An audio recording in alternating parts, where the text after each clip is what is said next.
여러분 안녕하세요. 여기는 서울 양양간 고속도로입니다. 추석 연휴라서 그런지 반대편 차선이 차가 엄청나게 많아요. 저는 새벽에 낙산에 왔다가 지금 다시 올라가는 길이라서 제가 올라가는 구간은 그렇게 막히진 않습니다. 지금 크루즈로 정속 주행 중입니다. 정면만 보고 있고요.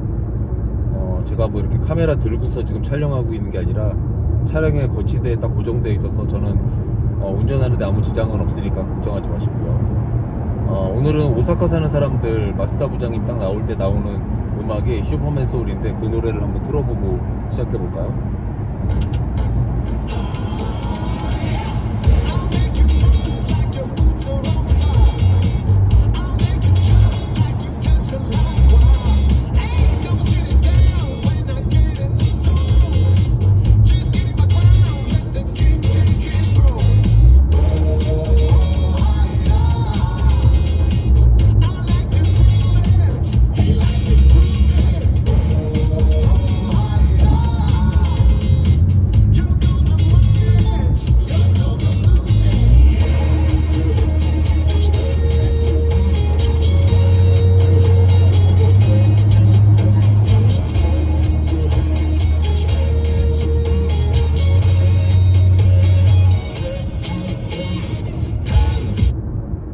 돌아왔습니다. 지금 딱 이 노래 전주 부분이 끝나고 나니까 크루즈로 정속 주행하는 100km 단속 구간이 끝났어요. 자, 이 말을 이어서 가볼까요? 제가 지난번에 부동산 영업과 관련돼서 가능성이라는 단어에 대해서 이야기를 해봤죠. 근데 오늘은 꾸준함에 대해서 이야기해 보려고 합니다. 서울 양양고속도로를 강원 여객이나 동부고속 운전하시는 기사 아저씨를 빼고 저만큼 많이 왔다 갔다 하는 사람도 많지는 않을 거예요. 근데 그렇게 운전을 많이 하다 보면 몸에 익숙해집니다. 희한한 거는 직선으로 막 속도를 내서 달리다가도 이 정도 구간에서는 속도를 줄여야 된다. 내비게이션에서 카메라에서 뭐 100km 구간 단속이라든지 과속 단속 구간이 나온다든지 이래가지고 그 내비를 보고 속도를 줄이거나 그런 게 아니고 그냥 요 구간 지나면 속도가 당연히 줄여야 된다고 제 몸이 기억하는 거예요. 악셀레이터를 막 밟고 있다가도 갑자기 악셀레이터에서 발이 싹 떨어질 때가 있어요. 근데 희한한 거는 저도 모르게 악셀레이터에서 발을 떼고 한 5초 10초가 지나면 과속 카메라가 있다고 내비게이션에서 띵띵 소리가 나거든요.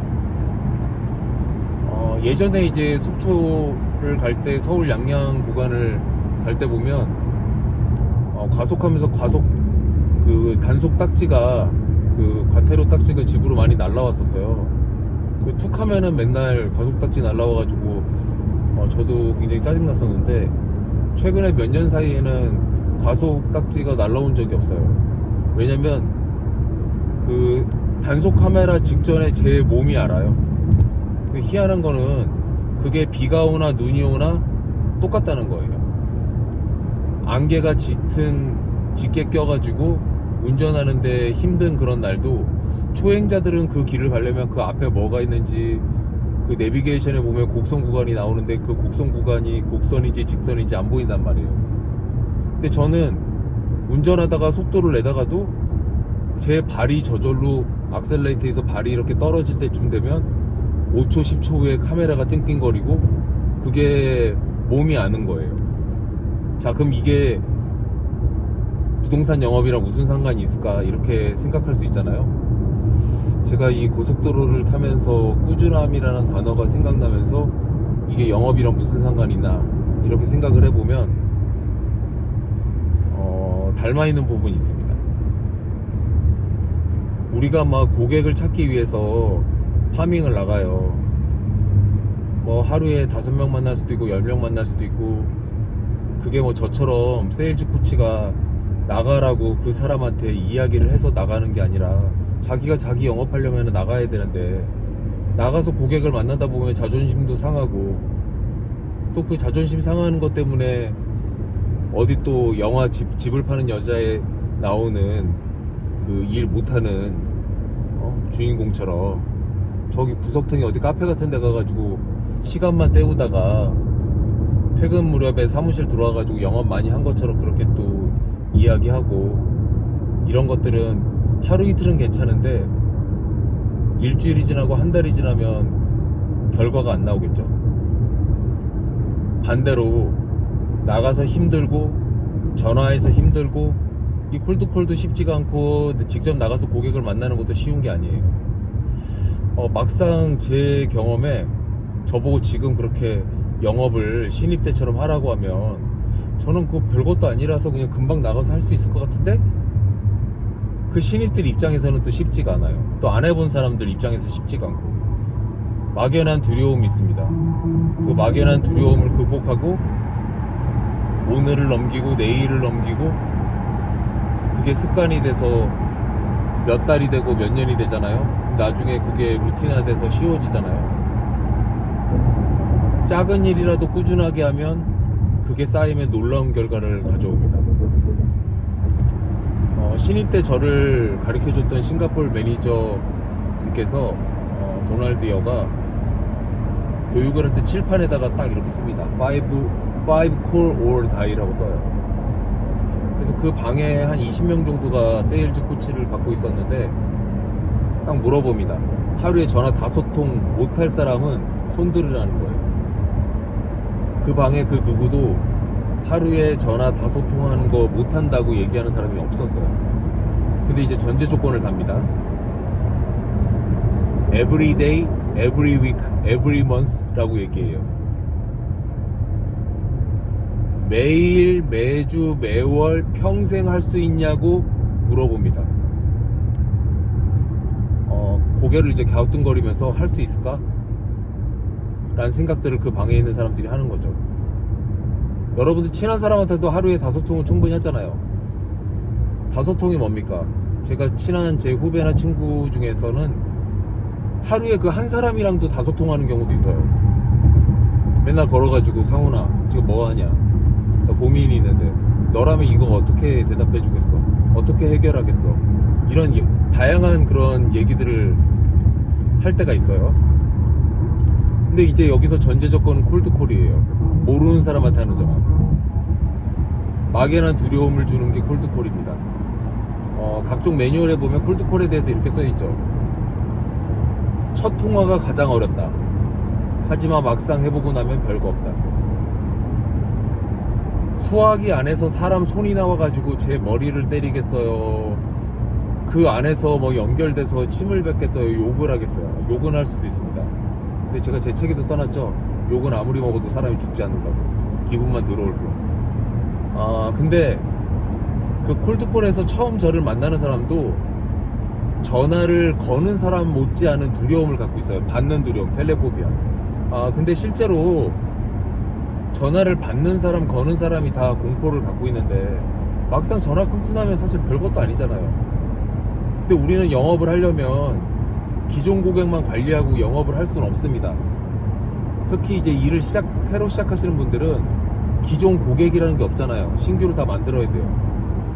막연하게 무슨 기업 대장, 무슨 기업 영감, 무슨 3,000대 기업, 만대 기업 이런 명단을 갖다 놓고 콜드콜을 할 수 있겠지만, 제가 아까 파밍이라는 단어를 썼는데 한 지역에서 영업을 하면서 꾸준하게 하면 그것처럼 무서운 게 없습니다. 다시 돌아가서 그 도널드가 저희한테 5 call or die라고 썼는데 하루에 전화 5통 하는 거 어렵습니다.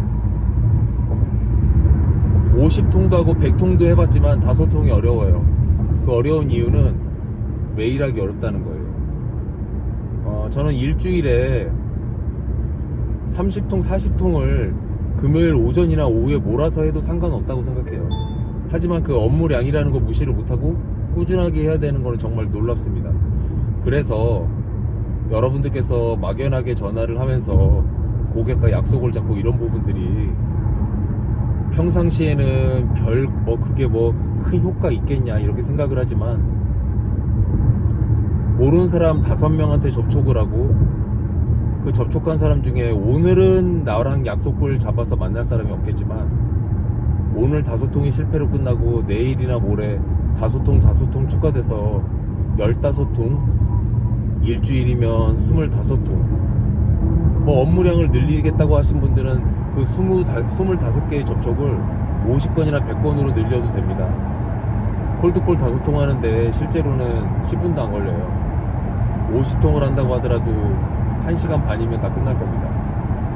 9시에 시작해도 10시 반에 끝나고, 뭐 대부분 좀 늦게 하고 커피 마셔가면서 한다고 하더라도 11시면 다 끝나요. 그렇게 약속 잡는 콜드콜을 하고 점심 먹고 오후에 약속 잡은 사람들을 만나고, 그들이 왜 나를 만나려고 하는지, 이사 때문에 만나는지, 부동산을 사려고 하는지 팔려고 하는지, 이렇게 만나다 보면 실제로 그게 쌓여가지고 고객이 되는 겁니다. 한 달이면 10명을 만날 수도 있고, 그 만난 사람 중에 1명이 고객이 될 수도 있어요. 그 고객이 계약이 진행돼서 실제로 계약까지 이루어진다고 하면, 제가 지난번 영상에서도 말씀드렸지만 우리의 일의 수수료가 10,000원입니까? 100,000원입니까? 100,000원입니까? 그 이상의 단위잖아요. 실제로 해볼 만한 그런 충분한 가치와 힘들다고 하더라도 그걸 이겨낼 만한 동기부여는 얼마든지 있다, 이렇게 말씀드릴 수 있고요. 자, 그러면 언제까지 영업을 이렇게 해야 되나, 이렇게 질문할 수 있잖아요. 이런 일이 쌓이면 기존 고객이 생겨서 신규 고객 접촉할 수 있는 그런 부분들을 조금 수를 줄인다든지 내가 좀 적게 한다든지 해도 매출에 영향은 없을 거예요. 근데 여기서 중요한 포인트는 매출에 영향은 없지만 늘지도 않을 겁니다. 이 와중에 여러분들께서 업무량을 줄였는데 매출이 유지되는 이유는 여러분들의 계약 성사율이 높아지기 때문이에요. 그러면 계약 성사율이 높아진 상황에서 신입 때처럼 신규 고객 접촉량까지 유지한다면 어떻게 될까요? 그런 사람들은 잘하는 사람의 매출의 2배, 3배, 5배, 10배를 하게 되는 겁니다. 실제로 미국 매뉴얼에 이런 게 적혀 있어요. 경력자가 신입 직원처럼 업무량을, 초기 프로스펙팅, 신규 초기 접촉량을 유지할 수만 있다면 매출에 한계가 없다고 얘기합니다. 하지만 사람이 게을러지고 누구나 다 좀 일하다 보면 힘들어지잖아요. 하지만 기존 고객들이 생겨있기 때문에 여러분들의 신규 접촉량이 줄어들더라도 그 기존 고객들이 계속 유지되면서 영업을 해주는 겁니다.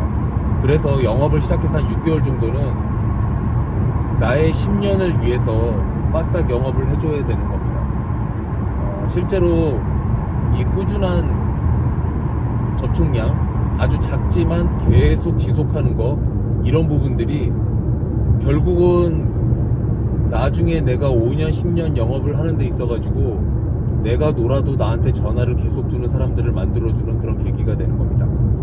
자, 그러면 제가 서울 양양 고속도로 이렇게 다니면서 몸에 익숙해져가지고 그냥 이맘때면 코너가 나온다, 이맘때면 속도를 줄여야 된다, 여기를 지나면 뭐가 있다, 이런 거를 다 알게끔 된 것처럼 여러분들의 영업에 있어서도 맑은 물속이 들여다 보이듯이 뻔히 다 보이는 그런 영업 환경이 될 수 있도록 응원해 보겠습니다.